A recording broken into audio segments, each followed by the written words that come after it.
So yes, that's correct. If you want the best tasting lobster on the planet, you want a 1 to 2 pounder that's shed recently.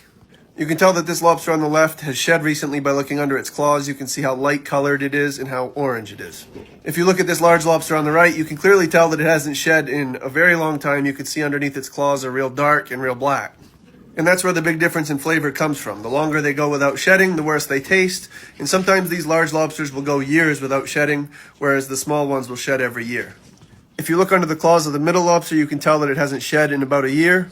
And you can actually notice quite a difference in flavor between the middle lobster and the left lobster, just because the one on the left has shed much more recently than the one in the middle, even though they're both 1 to 2 pounders.